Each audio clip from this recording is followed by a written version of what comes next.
مرتبہ ہمارے آقا صلی اللہ علیہ وسلم مکہ کی گلیوں میں یہ دعوت اور تبلیغ کا کام کر رہے، ایک شخص آئے اور آقا کہنے لگے کہ محمد کب تک غریبوں میں، مسکینوں میں، یتیموں میں، بیواؤں میں، لاچاروں میں یہ دین کی دعوت دو گے؟ ہمارے آقا صلی اللہ علیہ وسلم نے فرمایا ایسا نہیں، میں تو امیروں کو بھی دعوت دوں، غریبوں کو بھی دعوت دوں، تندرستوں کو بھی دعوت دوں اور ضعیفوں کو بھی دعوت دوں، اس لیے کہ اللہ نے مجھے پورے عالم کا نبی بنا کر بھیجا ہے۔ تو وہ جو آنے والے تھے نا، انہوں نے کہا کہ مکہ کے باہر ایک بہت بڑی کوٹھی ہے، بہت بڑا بنگلہ ہے جہاں مکے کا سب سے بڑا پہلوان رہتا ہے، بلکہ مکے کا نہیں پورے عرب کا سب سے بڑا پہلوان رہتا ہے۔ اور اس نے کہا کہ محمد بولو صلی اللہ علیہ وسلم، اس نے کہا کہ محمد آپ کو معلوم بھی ہے کہ اس کا نام رکانہ ہے، رکانہ میں رکانا، آپ اس کو جا کر دعوت دو نا، تو پتا چلے کہ آپ کا مذہب، آپ کا اسلام، آپ کا ایمان کتنا سچا ہے۔ اے میرے پیارو، وہ کیسی گھڑی ہوگی جب ہمارے آقا صلی اللہ علیہ وسلم وہاں سے چلے اور مکے کے باہر اس کوٹھی کے پاس گئے۔ کون رہتا تھا بولو؟ رکا۔ اللہ کے رسول پاک صلی اللہ علیہ وسلم گئے، اب اتنے بڑے پہلوان کو، عرب کا پہلوان اور اتنی بڑی کشتی لڑائی کرنے والا کہ ہمارے آقا صلی اللہ علیہ وسلم وہاں کھڑے انتظار کر رہے ہیں کہ اب اترے گا، اب باہر آئے گا۔ معلوم نہیں کتنی دیر کے بعد رکانا جب باہر آئے تو ہمارے آقا صلی اللہ علیہ وسلم نے فرمایا تمہیں ملنے کے واسطے آیا، میں اللہ کا نبی ہوں، میں محمد ہوں، مجھ پر قرآن کریم آتا ہے، میرے پاس جبرائیل آتے ہیں، ایمان قبول کر لو نا، ایمان قبول کر لو۔ اور رکانا تو ظاہری بات ہے پوری سیکیورٹی کے ساتھ، اپنے سارے لوگوں کے ساتھ، اور کتابوں میں لکھا رکانا اتنا بڑا پہلوان تھا، ایک جگہ بیٹھ جائے تو 40 پہلوان بھی اسے اٹھا نہیں سکتے تھے، اتنی طاقت اللہ نے دی تھی۔ تو رکانا نے کہا کہ آپ مجھے ایمان کی دعوت دینے آئے، آپ مجھے اسلام قبول کروانے کے واسطے آئے، ایک کام کرے، ہم تو اکھاڑے میں مقابلہ کریں گے، اگر آپ نے مجھے گرا دیا تو میں ایمان قبول کروں گا، اور اگر میں نے آپ کو گرا دیا تو جو بات میں کہوں گا وہ آپ کو ماننی پڑے گی۔ ہمارے آقا آسان نے بہت سمجھایا کہ اللہ نے مجھے اس کے لیے نہیں بھیجا کہ اکھاڑے میں اترنا، یہ لڑائی کرنا، یہ کشتی کرنا، اللہ نے مجھے اس کے لیے نہیں بھیجا۔ لیکن بہت دیر سمجھانے کے بعد بھی وہ نہ سمجھا تو ہمارے نبی نے فرمایا میں اس کے لیے بھی تیار ہوں، بولے میں اس کے لیے بھی۔ تو رکانہ نے جب دیکھا کہ محمد تیار ہے تو کہا ابھی مقابلہ نہیں ہوگا، کل مقابلہ ہوگا، سارے مکہ والوں کو جمع کرے، جیسا اسٹیڈیم ہوتا ہے جہاں مرد بھی ہو، عورتیں بھی ہو، بچے بھی ہو، سب کو جمع کیا جائے گا۔ میرے پیاروں وہ کیسا منظر ہوگا دوسرے دن مکہ مکرمہ کے وہ میدان کا، جہاں ساری جنتا اور ساری پبلک اور سارے لوگ جمع ہے، اور ایک طرف بولو رکانا، بولو ایک طرف رکانا اور ایک طرف کون؟ ہمارے بولو نا آقا محمد رسول اللہ صلی اللہ علیہ وسلم۔ اور اتنا عجیب معاملہ کہ ابھی مقابلہ شروع ہونے والا کہ ہمارے آقا صلی اللہ علیہ وسلم کے کانوں میں کسی کے رونے کی آواز آئی۔ ہمارے آقا صلی اللہ علیہ وسلم نے پوچھا کہ یہ رونے کی آواز کس کی آ رہی ہے؟ ہمارے نبی پیچھے مڑے تو دیکھا کہ حضرت ابو بکر صدیق رضی اللہ تعالیٰ عنہ رو رہے، اور روتے روتے کیا فرماتے اللہ کے رسول سامنے رکانا ہے، بڑا پہلوان ہے، عرب کا پہلوان ہے، اور اوپر والے نے اسے بہت طاقت دی ہے۔ اور حضرت ابو بکر نے روتے روتے کہا لیکن میرے نبی آپ کا تیسری صبح ہے، آپ نے تو کھانا بھی نہیں کھایا ہے، آپ کیسے مقابلہ کریں گے؟ اور پھر حضرت ابو بکر نے روتے روتے فرمایا اللہ کے رسول میں درمیان میں آ جاؤں گا، اگر وہ آپ کو پچاڑنے پر آئے گا میں درمیان میں آؤں گا، میری جان پہلے جائے گی، اس کے بعد وہ آپ پر حملہ کرے گا۔ ہمارے نبی نے فرمایا اے ابو بکر یہ فکر مت کرو، لا تحزن ان اللہ معی، فکر مت کرو، غم مت کرو، میرا پیدا کرنے والا اللہ میرے ساتھ میں ہے۔ میرے پیاروں آپ کو کس انداز میں بتاؤں کہ ہمارے آقا ساتھ ابھی تو مقابلے کے لیے کھڑے ہیں، سامنے وہ رکانہ مقابلے کے لیے کھڑا ہے، اور وہ رکانہ وہاں سے آواز دیتا ہے کہ محمد کیا کرنا، آواز دیتا ہے محمد کیا کرنا، پہلے میں آپ پر حملہ کروں آپ ڈیفینڈ کرو گے، یا آپ مجھ پر حملہ کرو گے تو میں ڈیفینڈ کروں گا۔ بھائی کشتی کی ایک شرط ہوتی ہوگی کہ ایک آدمی حملہ کرے تو دوسرا روکے، یا دوسرا حملہ کرے تو پہلے والا روکے۔ یہ ہمارے آقا صلی اللہ علیہ وسلم نے ہمارے آقا صلی اللہ علیہ وسلم کو رکانا کہہ رہا ہے۔ اب سننا، جواب سننا، ہمارے نبی نے فرمایا اے رکانا، ہمارے نبی پاک صلی اللہ علیہ وسلم نے فرمایا رکانا پہلے تو مجھ پر حملہ کرے گا، تو مجھ پر حملہ کرے گا میں ڈیفینس کروں گا، کیونکہ میں نے اگر پہلے حملہ کیا قیامت تک کوئی یہ نہ کہے کہ نبی نے کسی امتی کے اوپر حملہ کیا تھا، نبی نے کسی امتی کے اوپر ہاتھ اٹھایا تھا، اس سے پہلے تو حملہ کرے گا۔ اور رکانا اپنی پوری طاقت کے ساتھ، بولو پوری طاقت، پورے حوصلے کے ساتھ، پوری ہمت کے ساتھ، اور رکانا دوڑے دوڑے دوڑے دوڑے دوڑے آ رہے ہیں۔ اور یہاں پر سب کہہ دو سبحان اللہ، کہہ دو سبحان اللہ، کتنے پیار سے وہ رکانا آ رہے، دشمن ہے نبی کو مارنے کے واسطے آ رہے، پچھاڑنے کے واسطے آ رہے۔ ہمارے آقا حدیث پاک میں لکھا، ہمارے آقا تاجدار مدینہ بولو محمد رسول اللہ صلی اللہ علیہ وسلم نے اپنے رحمت کے ہاتھوں کو پھیلا دیا، اس طرح ہمارے نبی پاک صلی اللہ علیہ وسلم نے اپنے رحمت کے ہاتھوں کو پھیلایا۔ وہ رکانا دوڑتا دوڑتا آیا، اچانک جیسے کسی نے اسے اچھالا ہو، اچھل کر سیدھے ہمارے نبی کی گود میں آ گیا۔ بولو ہمارے نبی پاک حسن کی گود میں آ گیا۔ ہمارے آقا صلی اللہ علیہ وسلم نے رکانا کو اپنی گود میں دیکھا، مسکرائے اور مسکرا کر دھیرے سے زمین پہ رکھ دیا اور کہا رکانا تم ہار گئے، کلمہ پڑھ لو۔ رکانا تم ہار گئے، بولو کلمہ۔ تو رکانا کہنے لگے کہ نہیں کچھ سمجھ میں نہیں آیا، بہت ساری کشتیاں لڑا، یہاں کچھ سمجھ میں میرے کو نہیں آیا، مجھے ایک اور موقع دے دیا جائے۔ بولو مجھے ایک اور فرمایا جاؤ، ایک اور موقع تمہیں۔ رکانا واپس اپنی جگہ پر گئے اور ظاہری بات ہے کہ پہلے جتنی طاقت کے ساتھ آئے ہوں گے اس سے زیادہ طاقت کو جمع کر کے، لیکن جیسے قریب آئے، بولو سبحان اللہ، جیسے قریب آئے ہمارے آقا تاجدار مدینہ بولو محمد رسول اللہ صلی اللہ علیہ وسلم نے اپنے مبارک ہاتھوں کو پھیلایا۔ یہاں ہمارے نبی کا ہاتھوں کو پھیلانا، رکانا کا اوپر کی طرف اٹھنا، ہمارے نبی کے گود میں آ گئے۔ ہمارے نبی نے جب گود میں دیکھا پھر مسکرائے اور آہستہ سے انہیں زمین پر رکھ دیا۔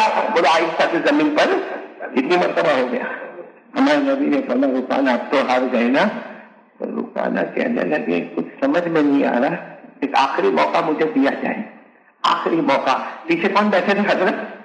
وہ دوڑتے دوڑتے کہا اللہ پھر اب کوئی موقع نہ دیا جائے، اب کوئی موقع نہ دیا جائے، دو موقع تو دے دیے نا اور وہ ہار گئے، اب ان کی ذمہ داریوں کی ایمان قبول کرے اور اگر بے وفائی کرے تو ڈالے دو۔ کیونکہ حضرت ابو بکر گھبرا رہے، کہا اللہ، ہمارے نبی نے مسکرا کر فرمایا کھپو ہو رہا ہے، ہمارے نبی نے فرمایا ابو بکر اس نے آخری موقع مانگا، آج جتنے بھی موقع مانگے میں دے دوں گا، اس لیے کہ آسمان پر اس کی ہدایت کا فیصلہ ہو چکا ہے۔ میرے پیاروں، تیسری مرتبہ رکانا کا آنا، بولو سبحان اللہ، بولو سبحان اللہ، آنا اور بڑے زور و شور کے ساتھ آنا۔ ہمارے آقا تاجدار مدینہ محمد رسول اللہ صلی اللہ علیہ وسلم رحمت للعالمین نے اپنے رحمت والے ہاتھوں کو پھیلایا، رکانا واپس اچھل کر ہمارے نبی کے گود میں آ گئے۔ ہمارے نبی نے بہت پیار محبت کے ساتھ زمین پہ رکھ دیا۔ کتنی مرتبہ ہو گیا؟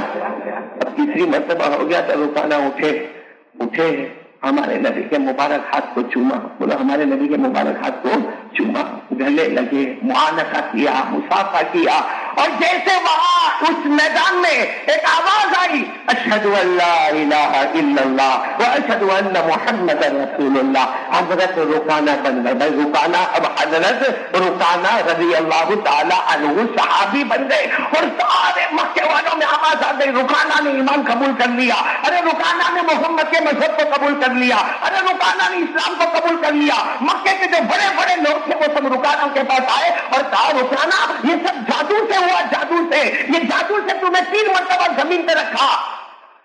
حضرت رکانا نے فرمایا میں اس لیے تھوڑی کلمہ پڑھا کہ مجھے 3 مرتبہ زمین پہ رکھ دیا، اس لیے نہیں کلمہ پڑھا، سننا برابر تھا، اس لیے کلمہ نہیں پڑھا میں نے، جادو سے ہوا کس سے ہوا مجھے نہیں معلوم۔ لیکن حضرت رکانا رضی اللہ تعالیٰ عنہ فرماتے ہیں کہ تم لوگ سمجھو میں نے اس لیے کلمہ نہیں پڑھا کہ محمد نے، میرے نبی نے مجھے 3 مرتبہ زمین پر رکھا۔ حضرت رکانا فرماتے بہت کشتیاں لڑا ہوں، ہزاروں جگہ کھاڑے میں گیا ہوں، ہزاروں مقابلے کیا ہوں، جب سامنے والا کنٹرول کر لیتا ہے، بھائی ایک آدمی جب حملہ کرتا اور سامنے والا کنٹرول کرتا ہے نا تو زور سے زمین پر پٹکتا، اتنا زور سے زمین پر پٹکتا کہ آئندہ اٹھنے کے بعد میں تیار نہ ہوئے۔ لیکن میں نے محمد میرے نبی کو دیکھا 3 مرتبہ مجھ پر کنٹرول کیا، لیکن زمین پر ایسا رکھتے تھے جیسے کوئی ماں اپنے دودھ پیتے بچے کو زمین پر رکھتی ہے، جیسے کوئی ماں اپنے دودھ پیتے بچے کو زمین پر رکھتی، ویسے نبی نے مجھے رکھا، مجھے زمین پر رکھا، اس لیے ایمان قبول نہیں کیا۔ جو رحم و کرم کے ساتھ میرے نبی نے رکھا، اس لیے میں نے ایمان قبول کر لیا۔ میرے دوستوں، وہ ہمارے نبی تھے جو اشارہ کرتے تھے تو چاند کے 2 ٹکڑے ہو جاتے تھے، ہمارے نبی اشارہ کرتے تھے تو ڈوبا ہوا سورج بھی واپس آتا تھا، ہمارے نبی صرف اپنی انگلی مبارک زمین پہ رکھتے تھے تو ہر انگلی مبارک سے پانی کا چشمہ بہنا شروع ہو جاتا تھا، ہمارے نبی جنگلوں میں جاتے تھے تو جنگل کے درخت اور پتھر بھی آپ کو سلام کرنے پر مجبور ہوتے تھے، لیکن ایک غیر آپ کے سامنے آیا، آپ چاہتے تو اٹھا کر پٹک سکتے تھے، آپ چاہتے تو اٹھا کر گرا سکتے تھے، آپ کو معلوم تھا یہ دشمن بن کے آئے ہیں، آپ کو معلوم تھا یہ مجھ پر حملہ کرنے کے واسطے آیا، آپ کو معلوم تھا سارا مجمع مجھے دیکھ رہا ہے، اٹھا کر پٹکتے، ہمارے نبی کا نام روشن ہوتا۔ لیکن ہمارے نبی نے یہ واقعے میں ہم کو بتا دیا، اسلام تلوار کے ذریعے اور مار دھاڑ کے ذریعے نہیں پھیلا، اسلام پھیلا ہے تو پیارے اخلاق کے ذریعے سے پھیلا ہے۔ اور آج میں آپ سے پوچھ رہا ہوں میرے پیاروں، کہاں ہے وہ اخلاق ہمارے؟ کہاں ہے اخلاق کا؟ جس کا قرض لیا دینے کو تیار نہیں ہے، آپ قرض میں لیا، لینے کے واسطے گیا تھا تو بہت پیار محبت سے بولا 20,000 روپیہ دے دے، 25,000 روپیہ دے دے، کب دے گا واپس؟ بس آئندہ مہینے میں میری پگار آئے گی نا میں دے دوں گا۔ آج 10 سال ہو گئے، 25,000 روپیہ نہیں دیتا، گھر میں کیبل لائن آ گئی، گھر میں بڑا ٹی وی آ گیا، ہمارے بچوں کے ہاتھ میں بڑے بڑے موبائل آ گئے، لیکن وہ 25,000 جو کسی کا دیا وہ بیچارہ مانگنے جاتا تو کہتا جا تیرے کو بھی نہیں دوں گا، تیرے باپ کو بھی نہیں دوں گا، جو کرنا کر لے۔ میرے دوستوں، جو کرنا کر لے، ہم کہتے ہیں بہت خراب کرے گا وہ، کیونکہ ہمارے آقا صلی اللہ علیہ وسلم نے فرمایا کہ جو کسی سے قرض لے اور پیسہ ہے پھر بھی جان بوجھ کر ادا نہ کرے، ہمارے نبی فرماتے اللہ کی قسم اگر یہ مر جائے اور میرے زمانے میں مرا ہوتا تو محمد اس کے جنازے کی نماز بھی نہیں پڑھاتا۔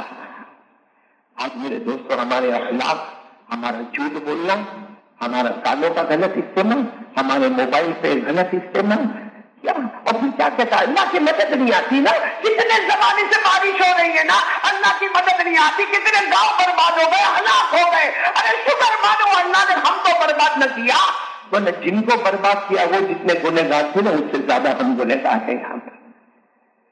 اب میں آپ کو ایک سوال پوچھوں، بات ختم کرتا ہوں، اور ایک سوال آپ سے میں پوچھوں، سب جواب دو گے انشاءاللہ؟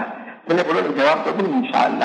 ہمارے نبی کے اخلاق سے بڑھ کر تو کوئی اخلاق نہیں تھے، اور ہمارے نبی نے سارے اخلاق بتائے، ہم کو پتا ہے کس طرح رہنا، لیکن سب سے گندی چیز جو ہمارے سماج، ہمارے معاشرے میں جو چلتی ہے نا، وہ لوگوں کی پیٹھ پیچھے برائی کرنا۔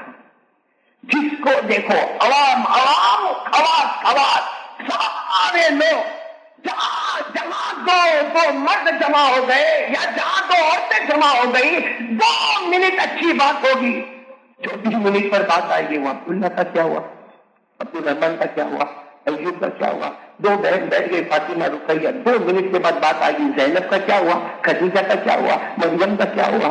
میرے دوستوں، مجھے بتاؤ کیا یہ اسلام میں کرنا جائز ہے؟ یعنی پیٹ پیچھے برائی کرنا جائز ہے؟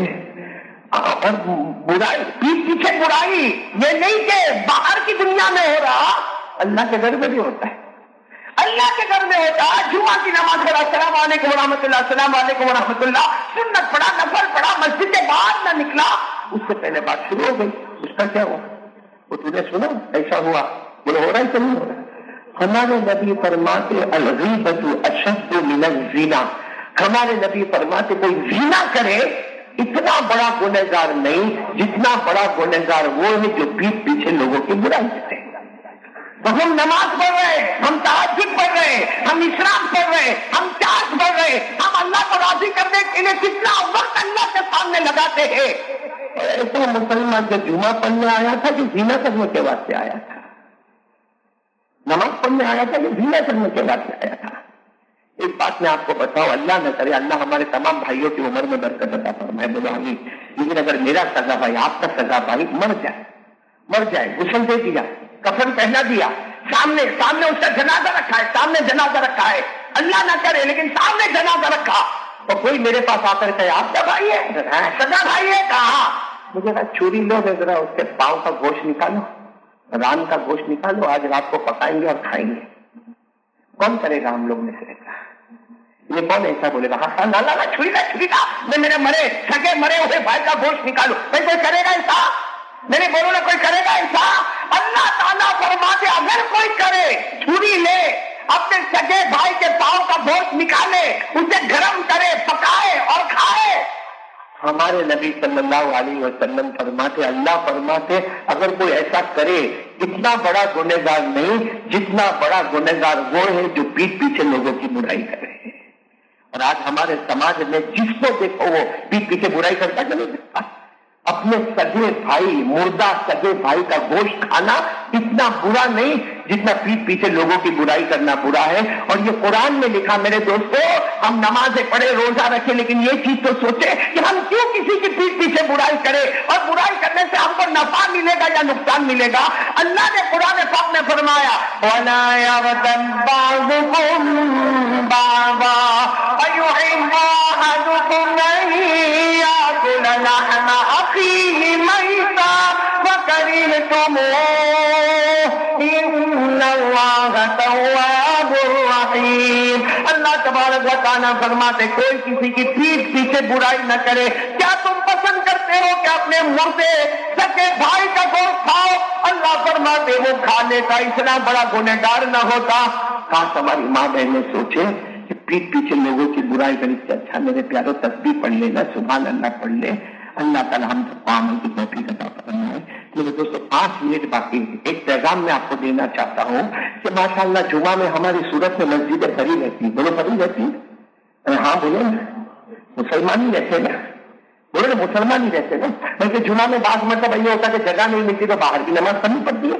باہر بارش ہو تو بارش میں نماز پڑھو, باہر دھوپ ہو تو دھوپ میں نماز پڑھو. تو پڑھتے تو یہی علاقے کے مسلمان ہیں نا. فجر کی نماز میں کہاں جاتے ہیں؟ یہی مسلمان یہی ایریا یہی علاقہ یہی صورت یہی ہمارا سلامت پورا. تو فجر میں کہاں جاتے ہیں مسلمان؟ اب ایک حدیث سن لو بخاری شریف کی روایت ہے. ایک مرتبہ ہمارے آقا بولو ایک مرتبہ ہمارے آقا محمد رسول اللہ صلی اللہ علیہ وسلم سفر میں بولو ہمارے نبی ساتھ میں سفر میں صحابہ کرام کے ساتھ میں سفر میں اور عصر کا وقت ہو گیا. بولو کون سی نماز کا وقت ہو گیا؟ اچھا ہمارے آقا صلی اللہ علیہ وسلم نے فرمایا توجہ ہو چلو عصر کا وقت ہو گیا وضو کرو وضو کرو. اب جتنے صحابہ وضو کرنے والے اس زمانے میں پانی بڑا کم ہوتا تھا اور سارے صحابہ وضو کرنے کے لگے. اس میں 3 ایسے صحابہ تھے جو ابھی ابھی مسلمان ہوئے تھے. وضو تو انہوں نے بھی کیا بولو وضو انہوں نے بھی کیا لیکن جب وضو کر کے آئے تو ہمارے نبی نے دیکھا کہ وہ 3 صحابہ نے پاؤں برابر نہیں دھویا ہے. بولو پاؤں برابر. آپ کو معلوم ہے وضو میں جب پاؤں دھونا ہو تو اپنے ٹخنوں تک پاؤں کو دھونا ہوتا. تو ان کی جو پاؤں کی ایڑی تھی نا ایڑی اس پر پانی نہیں پہنچا تھا. ہمارے نبی صلی اللہ علیہ وسلم کی نظر مبارک پڑی اس پر. ہمارے نبی کے چہرے کا رنگ بدل گیا. بولو نبی کے چہرے کا رنگ. اور ہمارے نبی نے بلند آواز سے 3 مرتبہ فرمایا وَيْلٌ لِلْعَقَابِ مِنَ النَّارِ وَيْلٌ لِلْعَقَابِ مِنَ النَّارِ وَيْلٌ لِلْعَقَابِ مِنَ النَّارِ. جس کا مطلب ہے کہ وضو کرتے وقت جن کے ایڑی میں پانی نہیں پہنچا جنہوں نے وضو برابر نہیں کیا ہمارے نبی نے فرمایا 3 مرتبہ فرمایا وہ جہنمی ہے وہ جہنمی ہے وہ جہنمی ہے جس نے وضو برابر. یہ بخاری شریف کی روایت ہے. کیا برابر نہیں کیا؟ آپ نے بولنا کیا برابر نہیں کیا؟ جبکہ وضو کیوں کیا جاتا ہے؟ وضو کوئی عبادت مقصودہ تو ہے نہیں. وضو کیوں کیا جاتا ہے؟ ارے اللہ نے فرمایا وضو کیوں کرتے ہم لوگ؟ بھئی یہ چہرہ دو ہاتھ دو سر پہ مسا کرو پاؤں دو یہ کیوں ہوتا؟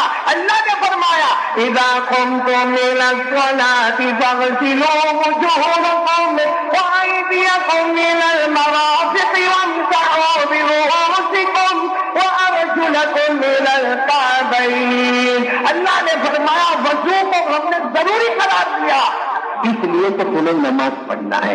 اگر نماز نہ ہوتی تو وضو بھی نہ ہوتا. تو نماز نہ ہوتی قرآن میں لکھا تو وضو بھی. تو وضو کرتے ہیں نماز کے لیے اور وضو میں کمی ہو گئی جو عبادت مقصود نہیں ہے اس میں کمی ہو گئی تو جہنمی بنا. جو ڈائریکٹ فجر کی نماز نہیں پڑھتا کتنا بڑا جہنمی ہوگا کتنا بڑا جہنمی ہوگا. اللہ بیٹھے جمعہ پڑھنے اسے بے شرموں کی طرح آتے جمعہ پڑھنے. اب کب آئے گا؟ آئندہ جمعہ. اور بیچ میں کبھی موقع ملا تو مغرب عشاء پڑھ لیجیے. میرے پیاروں یہ نماز پڑھتے ہیں ساتھ میں بولو یہ نماز فرض ہے. فرض کی کوتاہی پر اللہ ناراض ہو جاتا ہے اور آج ہم دیکھتے ہیں کہ زمین میں جو حالات ہو رہے ہیں، ہم کو نہیں معلوم ہمارے ہندوستان میں کیا ہو رہا ہے، کسی کو نہیں معلوم، میرے کو بھی نہیں معلوم، آپ کو بھی نہیں معلوم، کون زندہ کون مردہ، کس کی عزت پہ حملہ کس کی عزت پہ حملہ نہیں، کیا ہو رہا ہے ہندوستان میں ہم کو نہیں معلوم، آسمان کا تیور بدلا ہے، اللہ ہم سے ناراض ہے۔ اس میں میرے پیاروں یہ پوری بات کا خلاصہ آج سے 2 کام کریں گے، بولو کریں گے انشاءاللہ۔ پہلا کام سب لوگ ارادہ کرو، اپنی زبان سے گالی گلوچ اور غیبت نہیں کریں گے انشاءاللہ۔ سب لوگ ساتھ میں بولو نہیں کریں گے انشاءاللہ، کیونکہ ایک ایک عضو کا قیامت میں ہم کو جواب دینا پڑے گا۔ اللہ نے فرمایا ان السمع والبصر والفؤاد کل اولئک کان عنہ مسئولا، اللہ فرماتے بدن کے ایک ایک ٹکڑے کا قیامت میں جواب دینا پڑے گا۔ اور دوسرا پورا مجمع بول دو آج سے جب وضو نہیں برابر کرے تو جہنمی ہے، تو نماز نہیں پڑھے تو کتنا بڑا جہنمی ہوگا۔ اس میں سب لوگ اللہ کو حاضر ناظر رکھ کر پیارے نبی کی محبت میں آ کر ایک پکا وعدہ کرو کہ ہم نماز پڑھیں گے انشاءاللہ۔ کون کون تیار ہے ہاتھ اوپر کرے، بولے پڑھیں گے انشاءاللہ۔ اور دل میں ارادہ کرو کہ آج جمعہ کا دن ہے، آج جمعہ کی نماز سے لے کر موت تک میری کبھی بھی نماز قضا نہیں ہوگی انشاءاللہ۔